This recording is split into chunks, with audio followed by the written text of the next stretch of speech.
Welcome to Street Knowledge with Chris Graham. Welcome to the show. Chris Graham and Rod Mullins. We're going to talk some NASCAR, some NHRA here on the show today.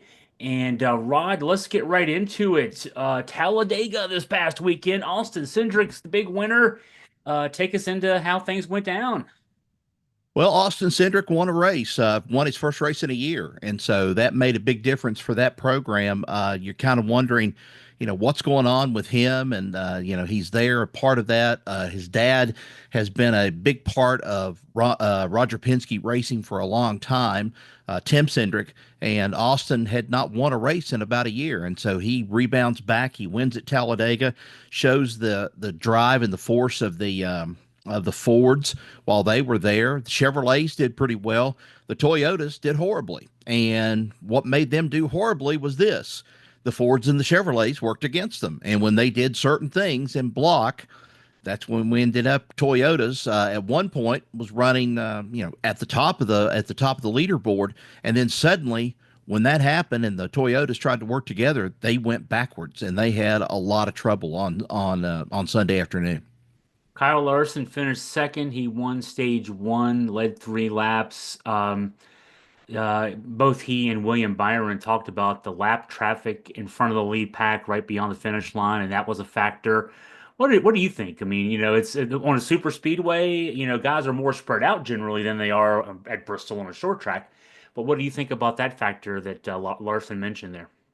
Kyle Larson's got to realize something. That's what team racing is all about, and that's what you do. In certain situations, you're going to have people that are going to block, they're going to throw blocks, and they're going to do things. Ross Chastain did it, and much to the chagrin of Denny Hamlin, he was furious over the whole thing. But that's part of racing. When you go to Talladega, you've got friends, and your friends and your teammates, you try to stay together and everything as much as you can. But then toward the latter part of the race and the end of the race, all that's thrown out the window because you suddenly become, the team that could, win this race, or at least the car that could win this race. And sometimes, hate to use it in this kind of term, but sometimes your best friends are strange bedfellows that you've got coming up beside of you, and you take them to draft with to possibly push you to the front. And that's what you end up doing.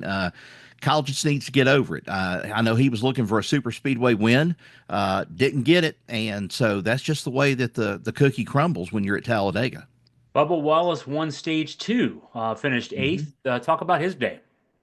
Yeah, he had a good day. Like I said, the Toyotas did have a decent day at first, and he was running up there top 10, top 15 for a long time. But then in the latter stages of the race, when they pulled the teamwork on him, suddenly the Toyotas faded from view. But Bubba Wallace is getting consistently better each week. He is hanging in there every race, and he's just doing tremendous things. And I think give him a little bit more time, he could be in the winner's circle here pretty quick. And I wouldn't be surprised. We might even see him by Charlotte. That would be a big win for him if he's able to pull off the win at the 600. But that's still about, 4 weeks away. So we'll have to wait and see about that.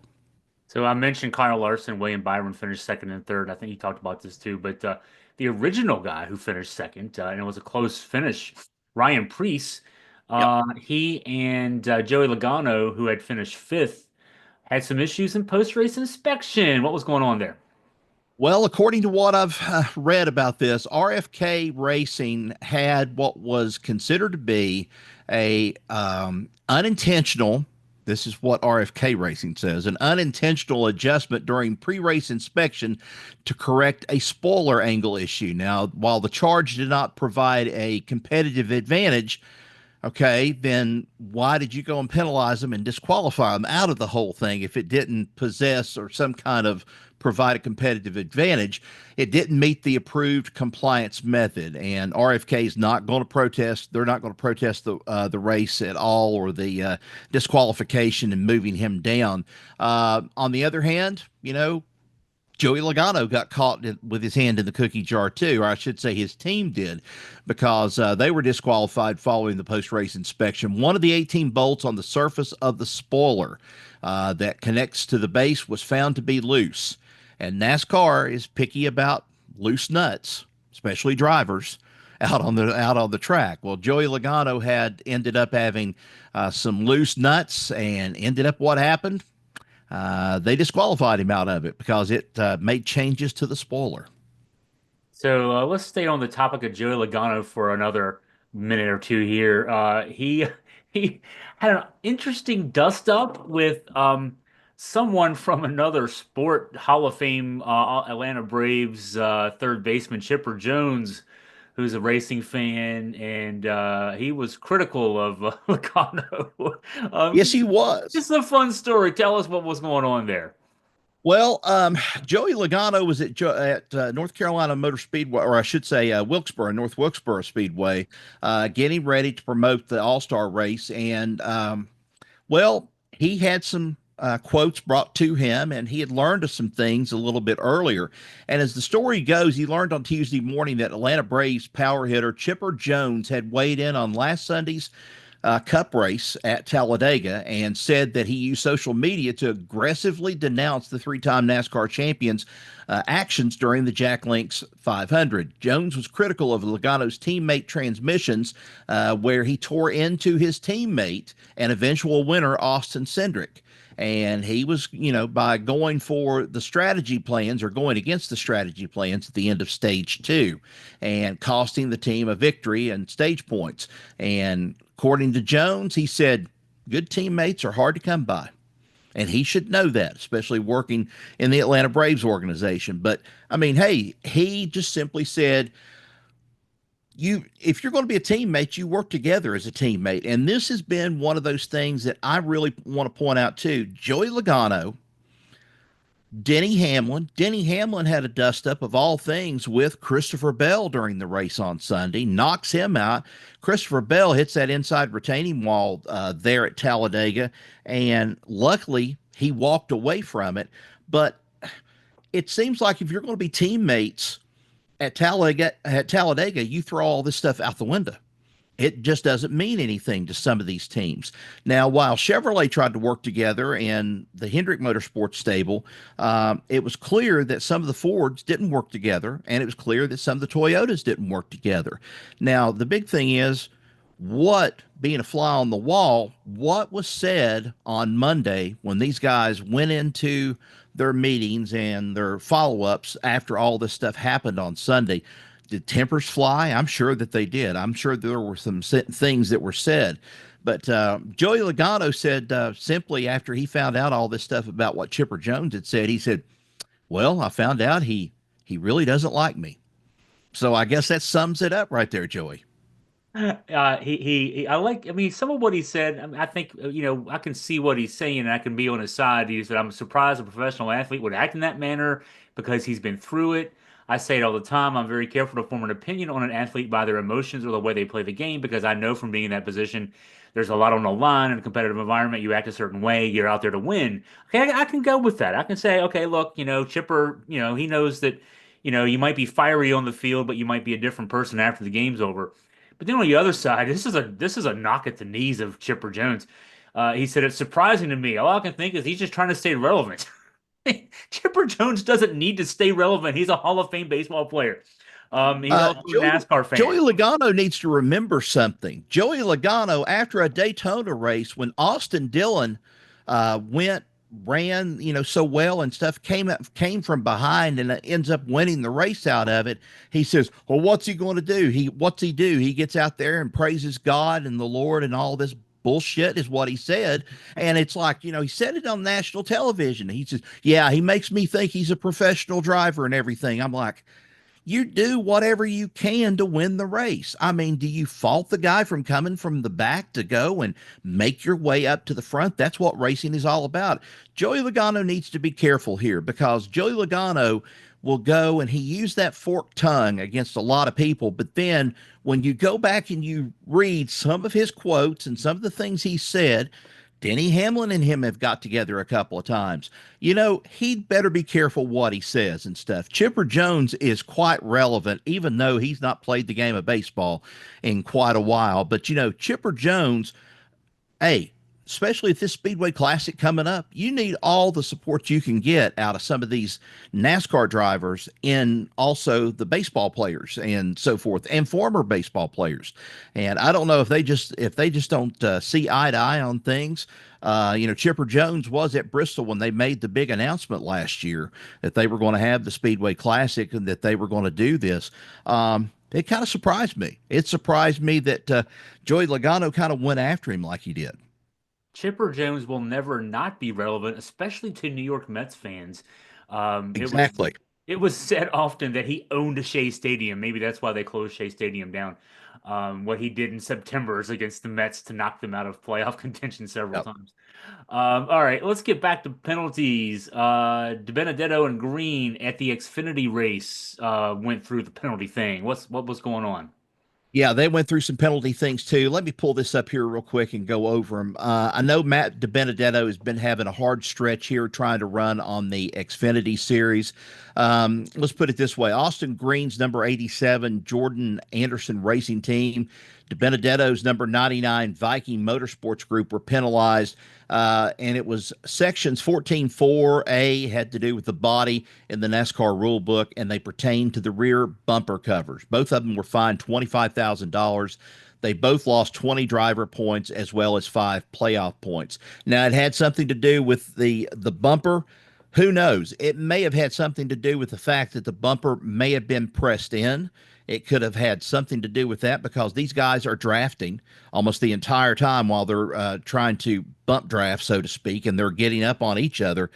They could have bumped each other and done some damage to the bumpers, but it's plain and simple. They tell you not to do that. They tell you not to bump draft, but I know the drivers have gotten by with it before. They just hope that NASCAR doesn't catch them, and unfortunately, I think this time around they caught them with the rear bumper damage.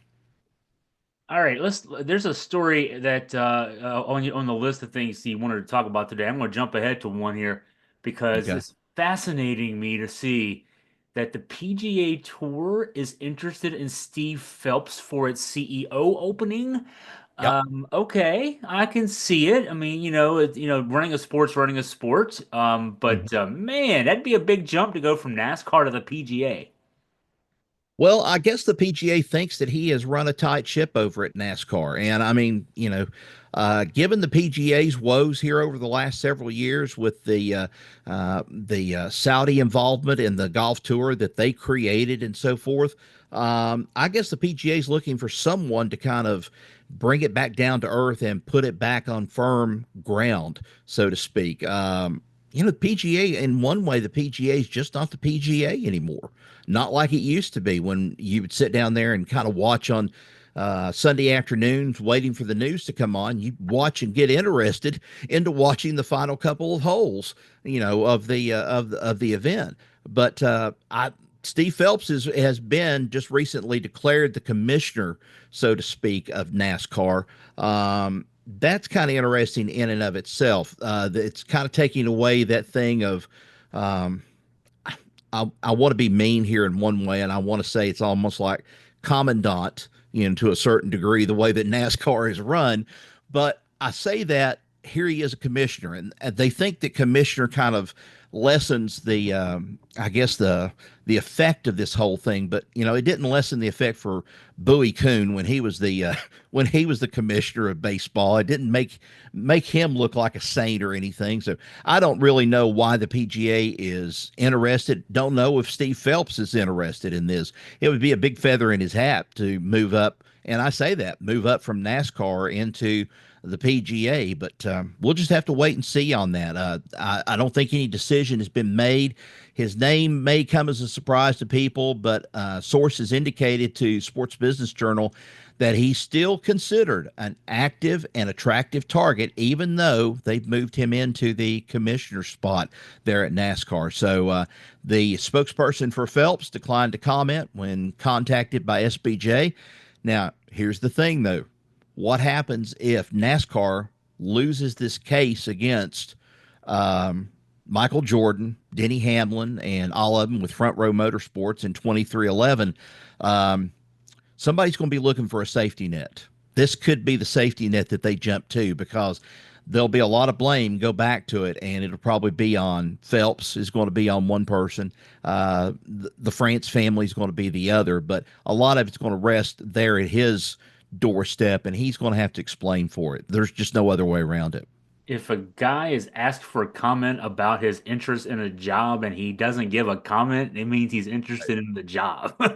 Yeah, that's exactly what I'm thinking too. So, because if he's not, he just says nope. Uh, One more, and then we'll get to the sort of a meaty topic here. Prime Video sets a May 22nd date for the series premiere of Earnhardt. Now, this ought to be fun. yeah, I watched the trailer last night. I saw a new trailer that was out, and this is going to give us a side of Dale Earnhardt, I think, and this is part of Dale Earnhardt Jr.'s association with Prime Video, that he's going to have a chance to produce some things and be the kind of creative force behind some specials that Prime is going to do over time. I think this is what we wanted to see out of NBC and see out of his relationship with NBC at that time, but nothing really came to fruition. Instead, what we got was Dale Earnhardt Jr. at the Kentucky Derby, looking like he was completely out of place and not knowing, even though he's talking racing, there's a big difference between horse racing and car racing. And Dale Jr. just did not look comfortable, even though it was a chance for him to socialize and also to, at least kind of get his name out there to people who didn't know him or anything. But this is a chance for us to finally see what Dale Earnhardt himself was all about. We've had these stories that Dale Earnhardt was so driven when it comes to being a race car driver. I mean, it ended up two or three marriages out of the whole thing. Of course, he was married to Teresa Earnhardt when he died. It's going to explore, I think, also maybe his relationship with Dale Jr., which was a kind of a, I don't know, touchy sort of thing. And I know in the trailer, when Dale Jr. won a race, and I think won his first race, he said, I saw a side of him, or I saw his face in a way I'd never seen his face before. And so it's going to explore some different things about it. They did a movie. ESPN did a very, I thought it was a great movie back some years ago, featured Barry Pepper. And Barry Pepper was Dale Earnhardt in the movie. And he did a great job. Of course, a lot of this stuff was, some of it was dialogue dreamed up and so forth. But this is going to be actual film, video footage, and everything put together. And we're going to actually hear it from the people that Dale Earnhardt, influenced and so forth. I'm sure Darrell Waltrip will probably be a part of that. The big thing I think we're going to find out is he was an enemy to everybody on the track to one degree or another. But when you got in the pits and you got there and you got away from the racetrack, he'd do anything in the world for you. But then on Saturday or Sunday afternoons, you might as well forget about it. If you expected to work with him, it wasn't going to happen. So we get a different side of a racer, I think, that a lot of people have heard about, but now are going to finally see in this Prime Video special. Yeah, looking forward to seeing this. That'll be fun. Yeah. All right, last topic. It's one that we've talked about some, just kind of in passing, but you wrote a column for Dickinson Media and for Augusta Free Press this week about Fox Sports not being fan friendly, and in relation to NASCAR, the NHRA, and its promotional bent towards what it's how it just seems to collect sports and do what it does. So what do you mean here? They're not fan, and you also said NBC, so you didn't give NBC an out here, but what's going on here? I think we're starting to see what could be the great falling away of the networks if this happens. CW has proven otherwise with their Xfinity coverage. Their ratings have been, phenomenal, up 20% from what, the race was last year on NBC or whatever it might be on, or Fox. But I think we're seeing a great falling away here. And I think we're seeing execs in New York calling the shots, knowing more and knowing better about things than the actual sport themselves. And the examples I give out of this have to do with there are a lot of fans calling for the head of Mike Joy right now. I'm going to admit Mike Joy's old. He's older. He's probably the elder statesman of NASCAR when it comes to coverage on television, so forth. Ken Squire used to have it, and Mike Joy took that over when he was at CBS. But Mike Joy makes mistakes, but like I said too, we all make mistakes. We're going to go and assign maybe a different name to a number. I'm sure that you probably did this when you were calling play-by-play and things like that, and you're going to get some things mixed up. And it's not because you don't have the common sense or you don't have the mind to do it. It's the event in and of itself. It's the excitement of the event. You get wrapped up in it, and sometimes we kind of make these errors and so forth. Mike Joy's made some errors, and Mike Joy has also addressed them, where he told people, he said, hey, I'm not going to be affected by this social media stirring that's going on and stuff, what's going on. He said, we make mistakes, things are going to happen. Well, and then I think Fox really, and we talked about this earlier, the fastest racing on the planet and the title goes to IndyCar racing. No way. There's no way in the world that IndyCar racing gets the title of fastest racing on the planet. It has to go to the NHRA. And Bob Tasca called out called out Fox for their coverage and saying, hey, you're promoting the wrong people out of this. And I think that's kind of an insult to us as a sport. And it's almost like this thing of, you have a contract, you're going and you're taking advantage of the person you've got the contract with, hoping that they're going to be short-minded and they're going to forget about this and they're not going to say anything when it comes time later on in contract negotiations again for the start of the renewal or whatever it's going to be. Now, we've still got several years on this contract plan right now, but anything could happen. Anything could change. I think what surprised me is probably the Dale Jr. download. And they put Rick Allen on there. And I listened, I watched, and I saw a man, based upon also what happened to John Roberts, who used to host one of the most popular sports or NASCAR shows, pre-race shows, prior to the beginning of a NASCAR race on Sunday. I saw what happened to them of just thinking they're on top of the world, not being self-centered about it in any way, but they are on top of the world when they are the voice of NASCAR or the voice of, whatever it might be. And then suddenly, without any cause, reason given to you or anything like that, you have the rug jerked out from under you. And John Roberts had it. He called New York and called Fox execs, asked him what was going on, finally got with a guy who, and I'm not trying to make fun of him or anything, but, a northerner, a New York person, probably speaking with a little bit of an accent, and pretty much asking John Roberts on the phone, who the hell are you? Who the hell are you to call me up and ask me things about this? And he says, well, I'm John Roberts. I used to host one of your most popular shows. It was on Speed Channel at the time and stuff before Speed faded off into becoming FS1. And he said nobody watched it. Nobody watched it. Nobody paid attention to it. That's furthest thing from the truth that you could ever hear, especially John Roberts talking to me about it at Bristol race here about a year or two ago. And then to hear Rick Allen, man, that's just one of the most unfortunate things that happened, that the rumor was that he was going to be replaced right after the Olympic coverage.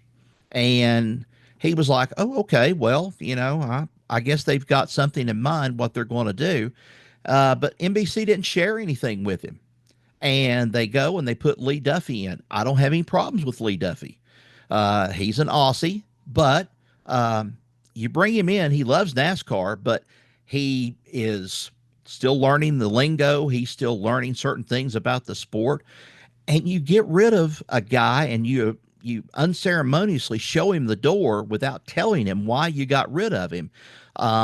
This all piled up to me the way that I wrote this as, here again, we are being bombarded by people who claim they know more than everybody else when we know how the sport is. We know certain things about the sport, but no, they know more than we do. And it's definitely hurting NASCAR right now. I think it's hurting NASCAR. I think it was a slap in the face to NHRA this year with the new promos and so forth because Fox got a hold of um, IndyCar racing. And, I attributed that, and I don't know how you felt about this, but when I was in high school, I didn't like ABC because I felt like ABC, I guess I was an NBC person because really that's the only channel we got until we got cable. But I felt like ABC just grabbed up everything, used it, and then cast it off to the side. And pretty much my call on that was pretty much right. That's what they do. And now with Disney, ESPN, all these different things, ABC rolled together, we're seeing something that is a trend that is troubling me as we go on and stuff. And it's only going to hurt the fan in the long run.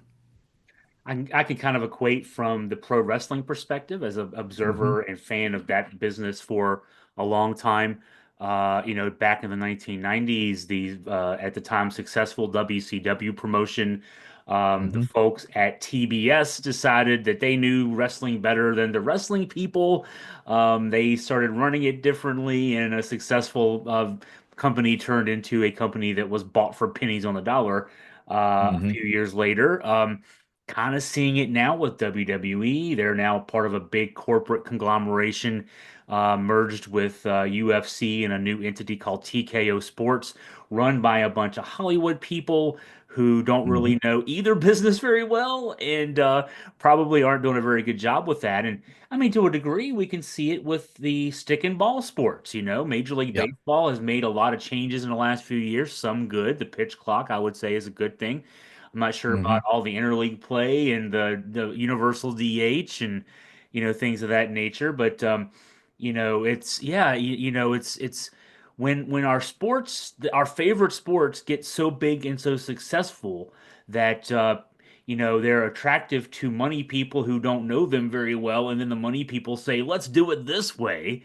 Uh, Mm-hmm. they're thinking about, like, in the wrestling context. Hey, we have a hardcore group of fans, but what if we exposed ourselves to a much bigger group of fans? Well, Right. you think you're exposing yourself to a much bigger group of fans, you offend the people who got you there. I think the same thing's happening in NASCAR. So you're all that's why I love this column from you, because it really relates to a lot of things I've seen over the years in other sports.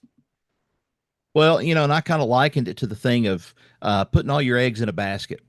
And given the high price of eggs right now, the way things are and stuff, you break one of those yolks or break one of those, and the yolk starts coming out, then you've lost some high dollar, a bit of protein right there is what you've lost out of the whole thing.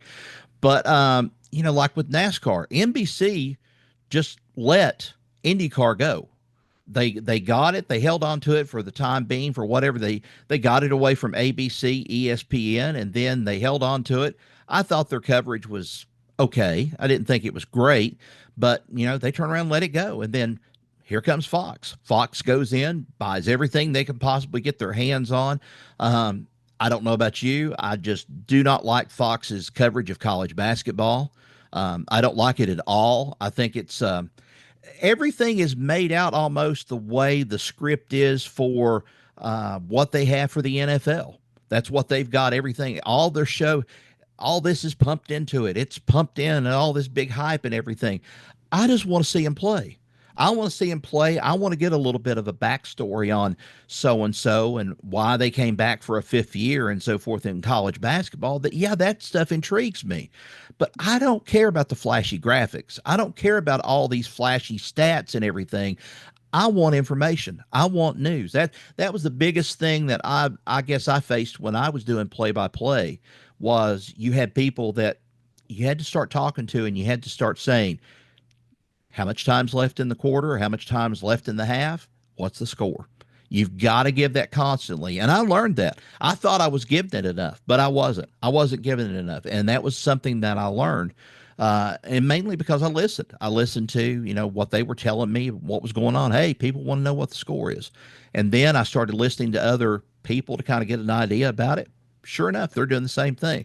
The radio people were doing the same thing. And Bill Roth, probably one of the better ones out of that whole group, even though he's the voice of the Hokies and, everything with me, he's a great voice. You got former Tennessee, John Ward. John Ward was there. He was excellent right down to the very end. And I also mentioned somebody else in this whole thing. The article was Alan Bestwick, and Alan Bestwick for a long time was a voice of NASCAR on ABC and ESPN and on NBC for a little while. And he was also the voice of NASCAR when he was on MRN radio. And I had a chance to talk to Alan years ago when I was a program director. And we were talking about, of all things, American Top 40. And he was working part-time then, trying to get his foot in the door, so to speak, on doing what he loved, and that was racing and sports.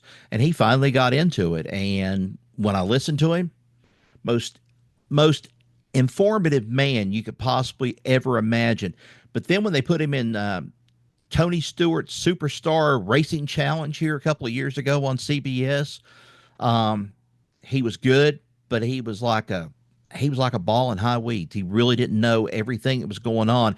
It was a different format. It was something that he had gotten familiar with, but it wasn't the same as a NASCAR race. And that's what I miss right now. I miss that kind of information. We get it, fortunately, from Adam Alexander on some of the coverage and so forth that he does on the Xfinity series. But we don't have some good people in place right now. And I'm not knocking Mike Joy or anything. Mike Joy's all we've got right now. But Mike Joy's going to come to his end of his road here sometime, and he's just going to say it's time to move on. And the question is, who's going to take over in that role? Or are we just going to be have somebody else shoved into the role, sort of like what NBC did with Rick Allen, and move him out and shove somebody else in who sounds professional because they've got an Aussie voice and they sound foreign. And people who call races that are foreign makes it more sound like Formula One or something of that nature. That's kind of what I started thinking when they added. And Lee Duffy's a great guy. He's a very nice guy. You and I both have had enough of a taste of working on the in broadcasting. You did radio for so many years. I did some radio and some TV with ESPN3.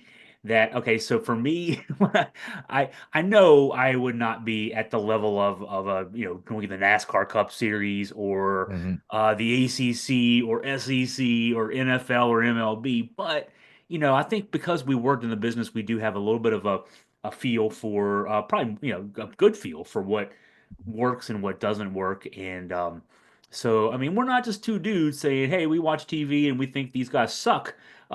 There's a little bit of substance to what we're saying. And I mean, there are plenty of guys and gals who are really good at it. And but there are, I don't know. I'm with you. I think that there's too much, especially now you criticize Fox, I'll criticize ESPN here. Way too many people who think that we're watching because they're there. Yeah. We're watching the game or the race or the match or whatever else, and it's to me, a good announcer is kind of like an umpire or a referee. If we don't notice you, I think that's a good thing. I mean, you're there to enhance stuff, not to be the product. And there's way too many people now who've decided that they need to be the ones that they're almost jumping up and down on their desk. They're so excited about things. Nah. Let the story tell the story. You're just there to kind of guide it along, and that's the criticism I've got of across the board broadcasters, that they want to be the story, not tell the story. Well, and I bring up too, also talking about Tom Brady. I think Fox's biggest mistake this past year was putting in Tom Brady over Greg Olson.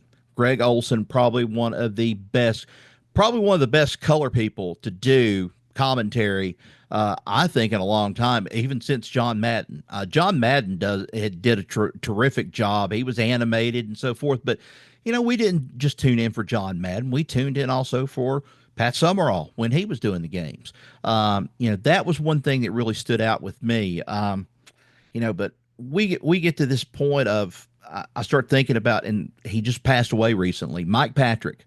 A lot of people disliked Mike Patrick. I kind of thought at first Mike Patrick was kind of, I don't know, whiny in some ways and stuff, the way his voice was.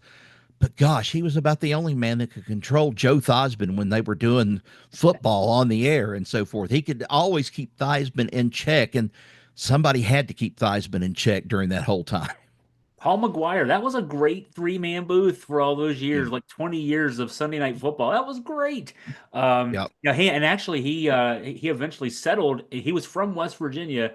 He settled in Shenandoah County, just a couple counties up from where I am. So, Wow. it's one of those things. He just lived rural and decided to he would drive to the airport and he wanted to have a quality of life too. No, that's yeah, that was a sad story to see him go. He was a longtime ESPN guy, ACC guy with Raycom back in the day. Yep. Someone that I remember fondly from all the games he called. Well, this has been fun. I'm going to throw in one more pet peeve of mine with Okay. broadcasting. All right, I had to do this myself. The directors, when I would do, especially the ESPN3 football and basketball games I did, or baseball games I did, when the director would say, "All right, we're going to have a special guest in baseball. We're going to have a guy. We're going to have the VMI football coach in for the fourth inning, or we're going to have this guy in, and you have to talk with them while the game's going on." We had to do that. I hated it. And also now, I mean, I was watching a Baltimore Orioles game the other night, and I'm watching a Nationals game a couple of nights later, and okay, I'm watching the game. You guys can do a podcast later if you'd like. I'll tune into your podcast. We're Right. doing a podcast now. But I hate it that it's almost like when you're watching and they have some guest in the booth. Hey, I hate to interrupt your podcast here, but a guy just got a single. Let's talk about the single, Yep. or whatever. We don't need to have special guests on these things. I don't know if if I don't pay attention to see as much if NASCAR is guilty of that, if the broadcasters are guilty of that too. But man, oh man, everybody's got a podcast these days. We don't need to have play-by-play coverage interrupted by 10 minutes of reminiscing about 30 years ago.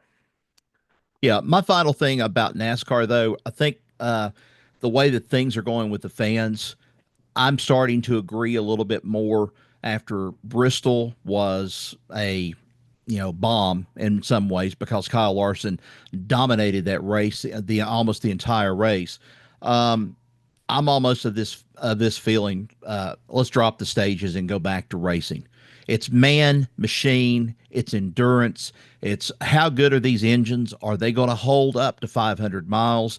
I want to see that. I want to see the strength come out of these drivers, sort of like Mark Martin. We all looked at Mark Martin at one time and we thought, yeah, little scrawny guy, how in the world do you think he can go and he can manhandle a car 500 laps at Bristol?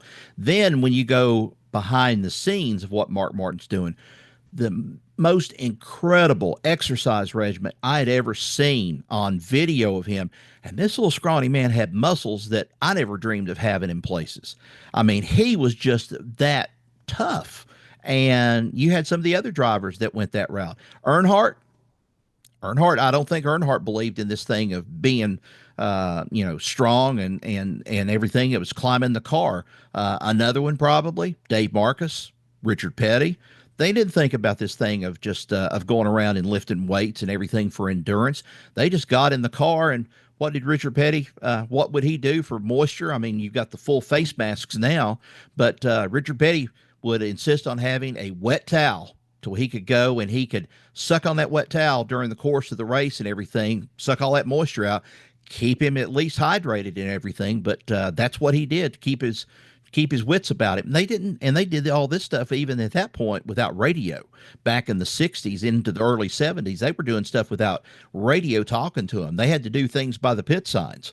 So there's a big difference with it. There's a big difference from today. And you're right. I mean, there's a lot of things that just aren't adding up right now. And either NASCAR is going to have to change or make some drastic changes. NASCAR threw this thing out here not long ago about doing playoff within a playoff sort of thing, doing some sort of thing of where they were going to have a special thing to where it was going to generate some points or something like that going into the stretch before the playoffs actually begin. I don't know if that's met with any kind of positive, response from some of the drivers. And getting back to the baseball thing, I hate interleague baseball. I hate it. I've never liked it from the beginning. Why do you go and why do you play the Boston Red Sox and the Cincinnati Reds? If I want Boston and Cincinnati, I want to see them in the World Series or the 1975 World Series. I want to see that. I don't want to see interleague play because to me, it kind of dulls the whole Major League Baseball experience. It used to be that they hadn't played each other all season long, and who's Right. better, the American League? You were a Reds fan, I was a Braves fan, so we're National League Mhm. fans. I'm still a Nats fan, so a National League fan. Our league's better than your league. I mean, Mhm. even if your team didn't make it to the World Series, you could still root for your league. And now it's just like, well, they're all one big league. What's the difference? Yep. Yeah, Yeah. it's yeah, they've screwed the pooch there, no doubt about that. Well, Texas Motor Speedway is this weekend, Sunday. We'll Mhm. look forward to your coverage of that, Rod, as always. Dickinson Media and of course on Augusta Free Press as well. This has been fun. Good conversation. Thanks as always, Rod, for your time, your insight, and we'll talk to you again next week. Appreciate it, Chris. Thanks.